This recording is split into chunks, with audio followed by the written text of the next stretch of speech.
Good morning, guys. October the 26th here in central Illinois. It's overcast today, and I thought before I started this video off, I would remind many of you that if you're interested in small batch, standard gauge custom trains, this book called Not Your Daddy's Standard Gauge is a must-have. In fact, we're running all passenger service today, but one of the passenger trains I'm running was made and is featured in this book.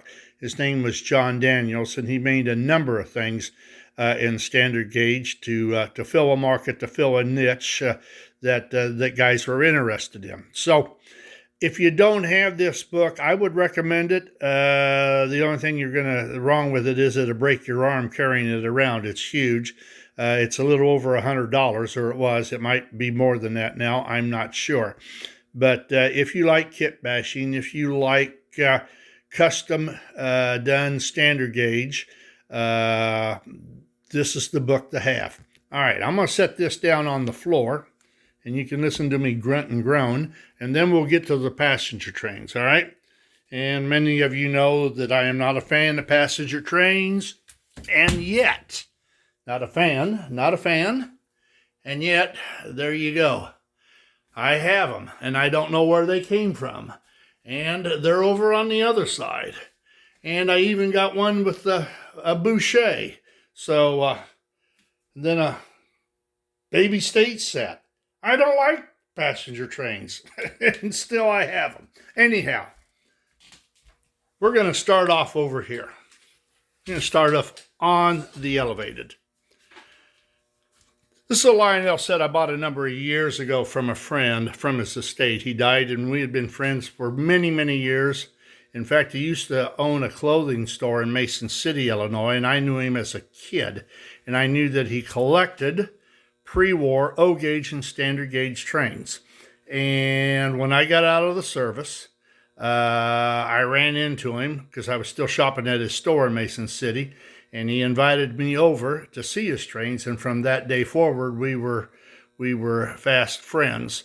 He was quite a guy. I've always been amazed at people who can actually revert back to their childhood. I've known two people my whole life that got as giddy as they would have had they been 12 or 13 years old at Christmas time. One of them was him, and the other one was my wife's uncle. And I mean to tell you, they stepped back into their teenage or their pre-teenage years in the blink of an eye. And I was always envious of that. I mean, they really, really felt the excitement. I feel the excitement, but I don't feel it that way. And I really feel like I've been cheated just a little bit. But anyhow, this is a 255. It's a complete set that I got from him. A lovely set. I think this is some of Lionel's better tin plate. I like my 226 and my 224s I was running the other day. They're the die cast, but I think those locomotives and the cars were a shift to more scale, more realistic railways. And I mean, you don't have to look at this twice to know that it's a steam engine, but it's a toy. And that's what I like about it. It's a lovely toy. Their color combination of red and silver is absolutely fantastic. It makes the whole train pop as it's going down the tracks. The other thing that I love, and I think this is the finest, in my opinion, the finest steam locomotive made for that time period, is by Bing. And every time I look at this thing, I don't know if any of you guys have ever seen 999 to New York Central. She's currently residing up at the Museum of Science and Industry in Chicago, Illinois. And I have taken the Amtrak up there a couple of times just to see that locomotive and other things. But they made an American era type train, cast iron locomotive, and then of course template lithography with the cars. This is the New York Central lines. I really think it captures the feel of the early 20th century. spoked wheels. I'm going to knock something off my engineer hat there. Spoked wheels, headlights. It's really a fine unit. I tell you what, this locomotive also looks good pulling early freight cars like Ives or some of the 1-gauge freight cars that Bing made and then sold the American market with standard gauge trucks on them. The other stuff I got here, I've got this complete set of Lionel in the green, the apple green. I love this. I love this set for no other reason than the color. I've got all the cars. I got the Dyner. It's a 408. It's a massive engine. Here in the front is John Daniels's Hiawatha. Now, when I bought this thing, I thought, yeah, I'm never buying anything like this again because it is huge. It just is huge. And since the engine is a little bit longer than the 408, it's got more of a swing. So you got to be careful. Well, we almost wiped out the passengers up there at the station until I moved them back a little bit. The porter almost got caught on the cow catcher, and I wouldn't want that to happen. But when you put it up against the Lionel, it's not a whole lot bigger, or if any bigger than what it is, and it's no longer. This is a 5-car set. The dining car, the dining car right here came separately. It did not come with the set, so you bought it separately to add it on. But size-wise, it's not that much bigger. In fact, the 408 sits a little bit higher than the steam locomotive, but the steam locomotive is slightly longer than the 408. And the other is just a 10 in gray, a nice little set, a cheap set. And I don't mean that in a negative sense. You could just buy it a lot cheaper, of course, than you could buy the 408. I think what was really cool about Lionel is the motor that's in the 10 is exactly the same that's in the 408, except it's just got 2 of them. So I'm going to try and run these things. I'm going to try and get everything going at the same time, which is sometimes hard to do because I've only got one feed onto this track. So there are certain areas on the track that it slows down and then speeds up.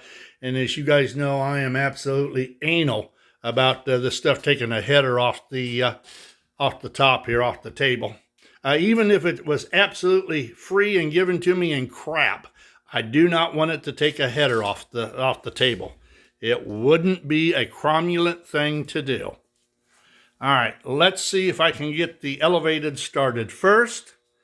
And we'll get this passenger service running, I hope. We'll find out. Here again, I like the light that Lionel put underneath the ash pan on these engines. I think that's really cool.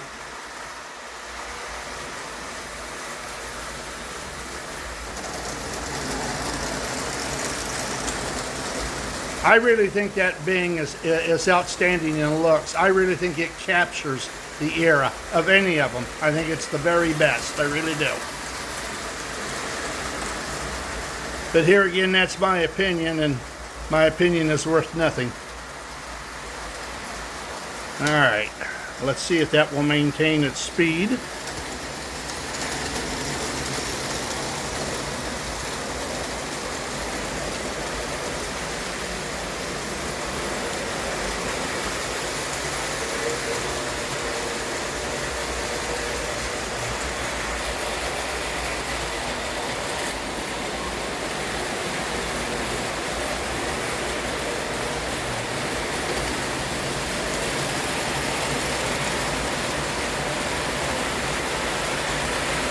So far, so good.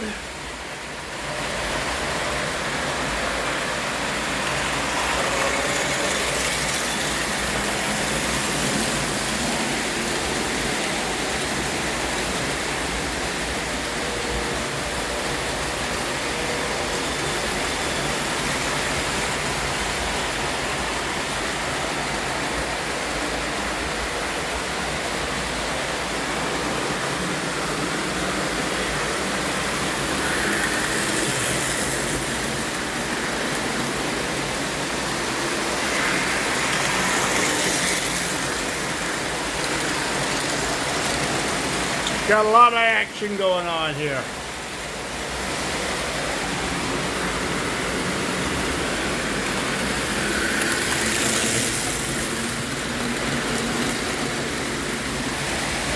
A lot of happy customers are going to be home on time.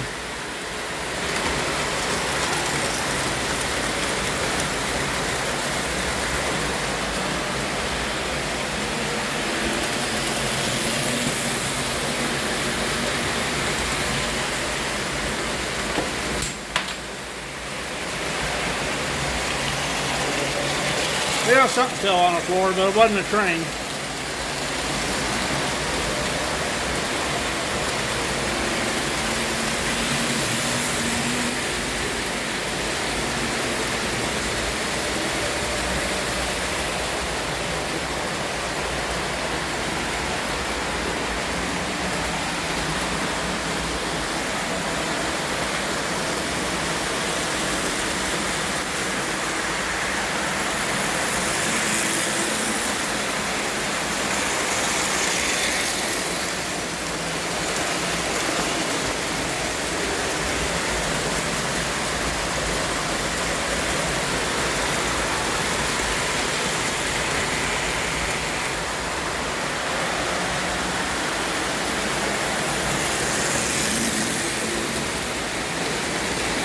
That 408 is a smooth operator.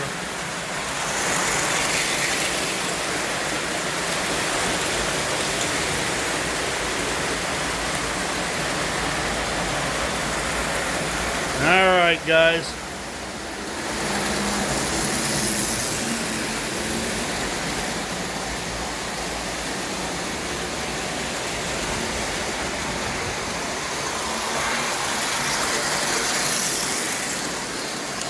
Let's have Casey Jones at the throttle on that one.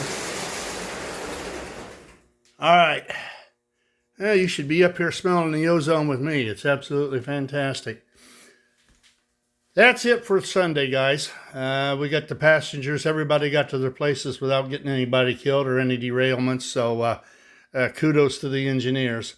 And like I said before, if you're really interested in some of this custom stuff, like the Daniels' Hiawatha, here again, I would suggest that you buy that book, not Your Daddy's Standard Gauge. It's a great reference material, and I also get ideas when I'm doing kit bashing and other stuff from it to see what other guys are doing. So I hope everybody is having a good Sunday. If you're in those areas of high rain, please pray hard and push it my way. I'm over 10 inches behind for the year. This is getting seriously dry here in central Illinois. All right, I'll let you go. Enjoy your breakfast, enjoy your church, enjoy the rest of the day. We'll talk with you later. Toodaloo.